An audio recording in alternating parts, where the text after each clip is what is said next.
Hola, muy buenos días. Les voy a explicar acerca del primer periodo de gobierno de Díaz. Esta es la materia de historia y bueno, vamos a ver que durante este primer periodo de gobierno va de 1877 a 1880. ¿Qué sucede durante este primer periodo y cuáles son los antecedentes? ¿Cómo es que llega Porfirio Díaz al poder? Bueno, pues vamos a ver. En 1876, posterior a la muerte de Juárez, se convocan a elecciones. Recordemos que el país en este momento se encuentra ante ciertas circunstancias provenientes de situaciones belicosas. 1876 se convocan a elecciones. ¿Quiénes son los candidatos a estas elecciones presidenciales? Tenemos a tres personajes aquí muy importantes. Por un lado tenemos a Sebastián Lerdo de Tejada, por otro lado tenemos a José María Iglesias y, por supuesto, a Porfirio Díaz, quien es el eje central de este tema. Estos tres personajes son los tres candidatos a la presidencia de la República. Sin embargo, el que es el ganador es Sebastián Lerdo de Tejada, quien es reelecto nuevamente para tomar la silla presidencial. Por supuesto que Porfirio Díaz y José María Iglesias se manifiestan inconformes, manifestando que Sebastián Lerdo de Tejada había cometido un fraude electoral y es así como había llegado a la presidencia. José María Iglesias y Porfirio Díaz se levantan en armas en contra de Sebastián Lerdo de Tejada. Recordamos que en este momento las situaciones de este tipo se resuelven a través de enfrentamientos entre ejércitos de las facciones que se determinan. Sebastián Lerdo de Tejada entonces evidentemente no se iba a quedar de brazos cruzados y enfrenta a José María Iglesias y a Porfirio Díaz. ¿Qué es lo que hacen ellos? Bueno, pues por supuesto que van a unir fuerzas, van a unir poder para derrotar a Sebastián Lerdo de Tejada. Porfirio Díaz hace una alianza con José María Iglesias y entonces juntos se levantan en armas para poder derrotar a Sebastián Lerdo de Tejada. ¿Cómo lo derrotan? Porfirio Díaz, en una sola ocasión, derrota solo, es decir, sin el apoyo de José María Iglesias, derrota al ejército lerdista en la batalla de Tecuac en Tlaxcala en 1876.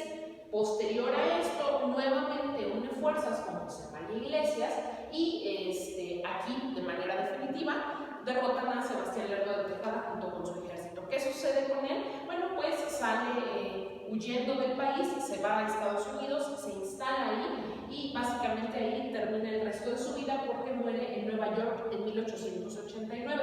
Recordemos también que finalmente Sebastián Lerdo de Tejada no era una persona muy joven tampoco, ya venía de ciertas batallas anteriores. ¿Qué sucede entonces aquí? Bueno, pues básicamente se quedan José María Iglesias y Porfirio Díaz, y entonces José María Iglesias le dice a Porfirio Díaz: bueno, nosotros hicimos una alianza, ¿qué tenemos que hacer ahora? Bueno, pues ver quién de los dos se va a quedar con la silla presidencial. Porfirio Díaz, por supuesto, no quería llegar a ningún acuerdo, no quería formar ninguna alianza, y entonces le dice a José María Iglesias que él no está en posición ni en disposición, mucho menos, de llegar a acuerdos. José María Iglesias entonces tiene ciertos enfrentamientos con el ejército porfirista. Porfirio Díaz integra nuevamente un ejército y tiene ciertos roces con José María Iglesias. Gana Porfirio Díaz esta serie de enfrentamientos y José María Iglesias, lo mismo que Sebastián Lerdo de Tejada, huye del país, dejándole el camino completamente libre a Porfirio Díaz, se va también a Estados Unidos y allá termina sus días. Una vez con el camino libre, Porfirio Díaz lo que hace es no quedarse con la silla presidencial, porque para esto también sería un fraude electoral, toda vez que él no fue el ganador, las elecciones no se convocaron. ¿Qué hace aquí? Bueno, pues básicamente se allega a una persona que se llama Juan Nepomuceno Méndez. Juan Méndez, básicamente, que era la mano derecha de Porfirio Díaz, lo que hace es convocar a un plan que nosotros todos conocemos como el Plan de Tuxtepec, y a través de la promulgación del Plan de Tuxtepec en el 26 de noviembre de 1886, Porfirio Díaz es nombrado como presidente interino. ¿Qué quiere decir un presidente interino? Bueno, pues básicamente un presidente interino es un presidente que va a estar en el cargo o una persona que va a estar al frente de la presidencia, pero solamente durante un tiempo en lo que se convocan a elecciones y en lo que el pueblo decide nuevamente a quién va a elegir como presidente. Díaz toma la presidencia de manera interina el 26 de noviembre de 1886, fundamentado esto a través del Plan de Tuxtepec y apoyado por Juan Nepomuceno Méndez, que más adelante en este periodo de interinato se convocarán elecciones definitivas.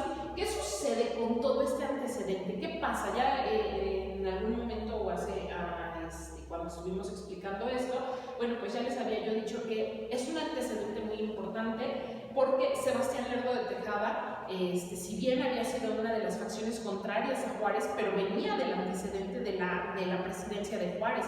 Juárez estuvo mucho tiempo en el poder también. Lo que hace Porfirio Díaz básicamente es tratar de reorganizar toda esta parte. ¿Qué sucede entonces? Muere Juárez en el poder. Juárez no murió bajo otras circunstancias. Lo cierto es que murió en el poder, y yo ya les había también explicado esta parte, que no hay que idealizar, ¿no?, a los personajes de la historia. Juárez, igual que cualquier otro personaje, y lo mismo que Porfirio Díaz, son personajes que no tenemos que idealizarlos ni tenemos que decir que fue el villano o el héroe de la historia. Ambos tuvieron características completamente distintas, pero también hay que puntualizar aquí que Juárez tuvo bastantes desaciertos y bastantes errores cometidos durante sus funciones, y por supuesto muchísimos más aciertos, que son los que la historia siempre nos ha marcado y contado, y que Díaz por supuesto retomó para poder dar base a esto que nosotros vamos a conocer como la dictadura porfirista. Ahora, Díaz toma posesión como presidente interino en 1886, apoyado por Juan Nepomuceno Méndez, y para 1887, ya de manera legal, ya de manera formal, se convocan elecciones, el pueblo sale a elegir a su representante. Díaz había ganado muchísimos adeptos. Díaz no es un personaje que aparece de la noche a la mañana y que de pronto dice, yo quiero ser presidente. No es un personaje que aparece así. Díaz es un personaje que ya había tenido bastantes apariciones dentro de la historia de México. Él lucha al frente también de las batallas de invasión de Francia, lucha también dentro de otras invasiones y dentro de otras batallas dentro de las guerras que atravesó México. Y entonces, bueno, él tenía ya una trayectoria política y una trayectoria militar, bastante importante. Es decir, no aparece de la noche a la mañana y de pronto es un personaje que dice, pues a mí se me ocurrió y yo quiero ser presidente. Díaz es un personaje política y militarmente importante ya aquí en este momento.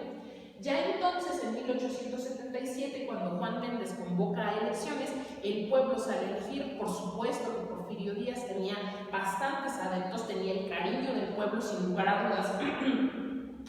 Díaz gana las elecciones de manera rotunda, es decir, sin oposición, por gran mayoría. La persona que compite con él, pues básicamente tiene muy pocos votos, por lo tanto, Díaz llega a la presidencia y ya de manera formal comienza su primer periodo, que sería de 1877 a 1880.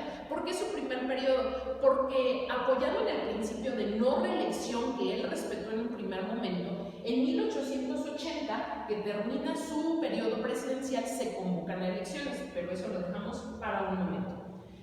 Cuando Díaz gana las elecciones, ¿cuáles son los elementos que retoma o que va a hacer? Bueno, como primer momento él dice, voy a reorganizar al ejército.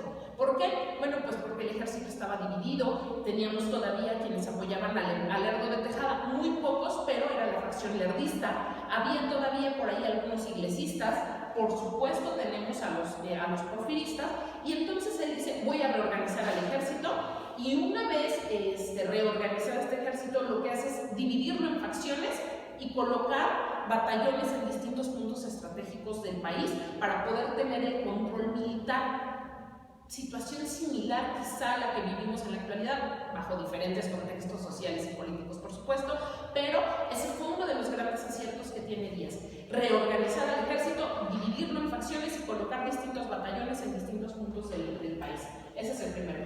Número dos, aquí esta parte es muy importante porque él disfraza su gobierno de un gobierno federalizado, sin embargo siempre fue centralizado. ¿Cómo es que sabemos que está centralizado el poder? Porque una de las primeras acciones que hace es remover gobernadores. ¿A qué gobernadores remueve? Bueno, pues a los que a él no le sirven, a los que no están con él, no apoyan sus decisiones. Remueve de manera deliberada gobernadores, no se convocan elecciones para gobernador, sino que él nombra a los gobernadores removidos, y entonces, bueno, pues básicamente es disfrazar su gobierno federal a una dictadura centralizada o al esbozo del comienzo de esta dictadura. Ese sería un desacierto. Tenemos un acierto, un desacierto, y vamos por el tercero, que bueno, pues este sí, por supuesto, sería uno de los grandes aciertos. Reanuda relaciones diplomáticas con Francia.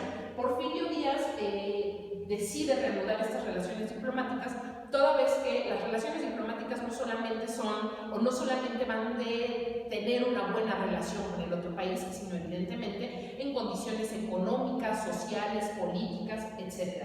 Reanuda relaciones diplomáticas con Francia. Recordemos que Francia, por supuesto, tuvo muchas rencillas con México posterior al periodo de independencia de México hasta las leyes de reforma. Hubo invasión por parte de Francia a México, se dio también la llamada Guerra de los Casteles, entre muchas otras. México tenía muchas rencillas con Francia, México le debía bastante dinero a Francia.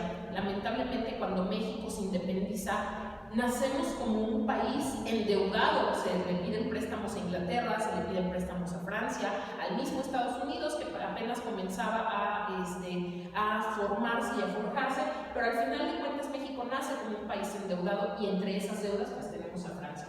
Lo que hace Díaz es reanudar estas relaciones diplomáticas, y más adelante, bueno, tomará ciertas condiciones y ciertas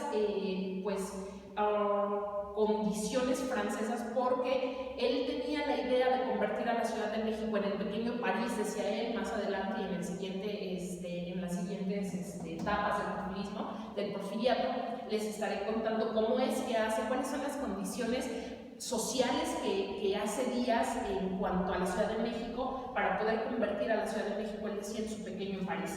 Pues básicamente con esto estamos finalizando este primer periodo, de 1877, que toma la presidencia, a 1880, que termina.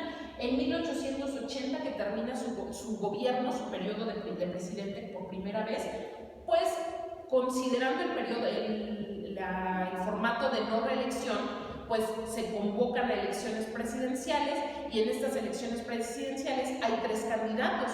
De esos 3 candidatos tenemos a Manuel González, entre ellos, y Manuel González era uno de los mejores amigos de Porfirio Díaz, mano derecha de Porfirio Díaz, y no solo eso, compadre de Porfirio Díaz.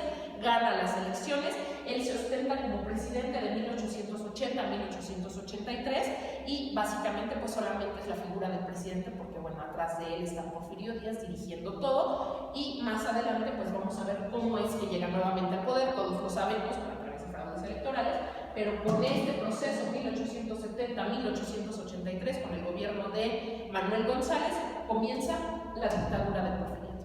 Gracias.